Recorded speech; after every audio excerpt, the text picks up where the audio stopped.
après le match nul du Real Madrid face au FC Séville, le FC Barcelone se devait de remporter cette victoire. Malheureusement, le match a très mal commencé pour nous, mais c'est normal parce que nous avons mis sur le terrain quasiment notre équipe réserve. Tous nos joueurs sont blessés, la quasi-totalité de nos joueurs sont blessés, mais certains ont pu apporter leur contribution malgré l'absence de nos cadres. Cette victoire du FC Barcelone 1-0 face à l'Athletic Bilbao est quelque chose d'extraordinaire parce que sur le terrain, malheureusement, on n'avait pas les joueurs nécessaires pour pouvoir développer un football assez attrayant, pour pouvoir développer un football qui nous permettait de gagner convenablement, confortablement. Salut à tous, bienvenue dans cette vidéo pour le débrief entre le FC Barcelone et Atlético Bilbao. L'Atlético Bilbao de Nico Williams, d'Inaki Williams, de Unai Simon. Vous connaissez tous cette équipe, c'est une équipe qui ne rigole pas. Bien sûr, cette fois-ci, je ne peux rien reprocher à mes joueurs parce que la quasi-totalité de notre équipe, comme vous le savez, est décimée. Je n'ai pas besoin de vous le dire. Il n'y a pas De Jong, il n'y a pas Lewandowski, il n'y a pas Rafinha, il n'y a pas Pedri, il n'y a pas Jules Koundé.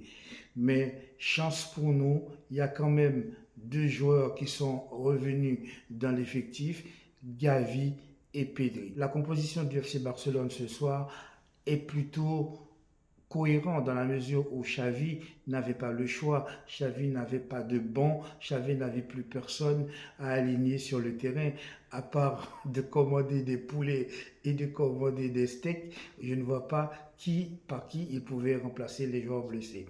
Bien entendu, la charnière centrale avec Inigo Martinez, Christensen, Cancelo et Baldé. Bienvenue chez toi, Baldé. Malheureusement, Baldé a pu quitter le terrain. Je ne sais pas s'il s'est reblessé, mais le retour de Baldé sur le flanc gauche nous a fait du bien, bien heureusement. Inigo Martinez a fait plutôt un bon match. Il a été solide, il a été plutôt efficace. Christensen aussi a fait un bon match. Comme d'habitude, sur son côté droit, Cancelo a fait un match extraordinaire. Il a été là pour nous quand on avait besoin. C'est lui qui était à l'initiative dans les relances, à l'initiative dans les quelques actions que nous avons, ce qui nous a permis de faire des remontées de balles plus ou moins convenables. Au milieu de terrain, Gundogan, cette fois-ci, a été bon. Bien que Gundogan a perdu quelques ballons lors de la première mi-temps, je trouve que Gundogan a fait plutôt un bon match, surtout dans les relances. Comme la majorité de nos joueurs n'étaient pas là, on avait besoin d'un joueur au milieu de terrain qui soit capable de remonter des balles dans de bonnes conditions. Et cette fois-ci, c'est Gundogan qui a pu le permettre, c'est Gundogan qui a pu le faire. Ces combinaisons à la fois avec Fermin Lopez qui lui de son côté également a fait plutôt un bon match, même s'il n'a pas été flamboyant, il n'a pas été extraordinaire, mais Fermin Lopez a permis de donner à l'équipe de Barcelone un peu plus de vivacité au milieu de terrain, ce qui lui a permis de faire quelques actions et notamment des actions en direction de Joao Félix qui lui sur son côté gauche a fait un match extraordinaire. Pour moi, l'homme du match, c'est Joao Félix, clairement, et l'homme du résultat, c'est le jeune Marc Gouillou. Mais je reviendrai après sur Marco Gouillou. Joao Félix a fait un match XXL. Il a été vraiment très bon. D'ailleurs, toutes les actions qui ont été faites avant le but du FC Barcelone, bien qu'il n'y ait pas des actions extraordinaires, les 3-4 actions que nous avons eues durant tout le match ont été des actions menées à son terme par Joao Félix. Joao Félix, il faut reconnaître, c'est un joueur qui percute, c'est un joueur qui est très technique et on voit bien qu'il a sa place au FC Barcelone. Lorsqu'il joue dans une équipe qui lui permet d'avoir certains ballons, qui lui permet d'être libre sur le terrain, qui lui donne une certaine aisance dans ses facultés de recevoir de très bons ballons, mais Joao Félix est capable de faire des matchs formidables et c'était le cas ce soir pour ce match face Athletic Bilbao. Joao Félix a été dans tous les coups, que ce soit sur son côté gauche, des fois il revenait un petit peu au milieu de terrain et il s'est permis même de revenir défendre euh, très bas lorsque on en avait besoin. Roméo, que dire de ce joueur? Franchement, je ne vais pas à chaque rencontre, à chaque match taper sur lui. Il a clairement pas le niveau pour jouer au FC Barcelone. Tout ce que Roméo touche, il le transforme en plomb. Même quand on lui donne un ballon dans de bonnes conditions, il le transforme en plomb. Donc ce joueur, il n'a pas le niveau pour jouer au FC Barcelone. Ça ne sert à rien d'aller chercher plus loin. Ça ne sert à rien de le critiquer. Ça ne sert à rien de le, je sais pas, de l'engueuler. Il n'est pas bon tout simplement. Il n'a pas le niveau pour jouer au FC Barcelone. Point barre. Mais Xavi, des fois, persiste à mettre Roméo au milieu de terrain. Mais malheureusement, s'il ne mettait pas, il mettait qui? Il ne pouvait même pas mettre Sergio Roberto. Sergio Roberto est aussi blessé. Donc Xavi, cette fois-ci, n'avait pas le choix. Le match de Ferran Torres, pour moi, est très faible. Ferran Torres, pour moi, est passé à côté de son match. Il n'a rien apporté dans le flanc de l'attaque. Il était associé avec Joao Félix et Fermin Lopez, ce qui a fait que FC Barcelone a joué un peu sans neuf, parce que ces joueurs-là, ce ne sont pas des avant-centres, c'est des joueurs qui peuvent dépanner de temps en temps comme ça, mais c'est là qu'on voit que la politique du FC Barcelone de garder comme avant-centre uniquement Lewandowski n'est pas quelque chose qui est jouable à long terme. D'autant plus que Victor Roque, qui devait arriver au cours du mois de janvier 2024 pour venir suppléer à Lewandowski au fond de l'attaque, a eu une blessure terrible, à tel point on ne sait même pas s'il va pouvoir venir, si le contrat de ce joueur est encore d'actualité. Mais FC Barcelone doit trouver très vite un attaquant pour suppléer à Lewandowski quand celui-ci n'est pas en forme pour jouer. La rentrée de Lamine Yamal a fait du bien. Cette rentrée nous a permis de pouvoir faire quelques infiltrations dans la défense de l'Athletic Bilbao, ce qui n'a pas du tout été le cas durant tout le match. Je dois vous avouer, lorsque je regarde Barcelone jouer de cette façon-là, je me suis demandé, est-ce qu'on a les potentiels, est-ce qu'on a les capacités avec ces types de jeux, avec ces joueurs-là, de faire quelque chose en Ligue des Champions. Avec la blessure de tous nos joueurs, c'est difficile de faire mieux. On ne pouvait pas faire mieux ce soir.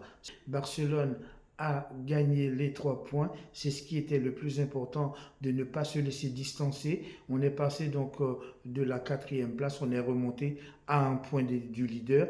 Donc ce n'est pas de refus que d'accepter cette victoire. Mais c'est une victoire qui n'est pas non plus une victoire à se rouler par terre, parce que si ce joueur n'avait pas fait ce qu'il a fait, eh bien on aurait terminé ce match avec un 3e match nul, ce qui aurait été affligeant pour nous, ce qui aurait été terrible pour nous, parce que ce serait encore éloigné du podium, et cela n'est pas acceptable. Ce joueur de 17 ans, ce Marc Gouillou, personne ne le connaissait. Je ne sais pas si vous le connaissiez. En tout cas, moi, je ne le connaissais pas. Lorsque je l'ai vu arriver sur le terrain, je me dis, il a été cherché vraiment dans le fond du fond de la cave de la Masia pour trouver des joueurs. Parce que ce joueur-là, personne n'en a parlé, personne ne le connaissait. Je ne le connaissais pas non plus. Et ce joueur arrive sur le terrain en 23 secondes. Il a marqué un but. Première balle. Première action, première titularisation, première entrée dans une équipe. Première, il rentre en 23 secondes, il marque un but et il délivre le FC Barcelone des quasi-matchs nuls qui nous auraient fait énormément de tort. C'est là qu'on comprend quelque chose, que la génération, cette nouvelle génération de joueurs n'ont pas froid aux yeux. Comment un joueur comme ça, que personne ne connaît, arrive sur le terrain, arrive dans l'équipe du FC Barcelone. Le FC Barcelone, l'équipe où a joué Iniesta, Xavi, Ronaldinho, Messi, etc., Deco. Cette équipe-là ce jeune joueur de 17 ans qui n'a pas encore de moustache, qui n'a pas encore de poils pubiens, rentre sur le terrain et en 27 secondes, il marque un but. Franchement, chapeau, félicitations. Et il n'a pas fait que ça. On voit bien ce joueur-là, il a le caractère de Gavi, parce que c'est un joueur, on voit bien qu'il va au duel. Il n'a pas fait que marquer un but. Non seulement il a marqué un but, mais aussi il a été dans le duel. Grouillou, en général, quand on dit quelqu'un grouillou, ça veut dire c'est un nul. Parce que quelqu'un qui est grouillou dans une entreprise, en général, c'est quelqu'un à qui on demande de balayer, de faire la poubelle, à qui on demande d'amener le café, à qui on demande de faire la petite main. C'est ça le grouillou. Mais là, ma grouillou, cette fois-ci, tu as rendu honneur à tous les grouillous de toutes les entreprises.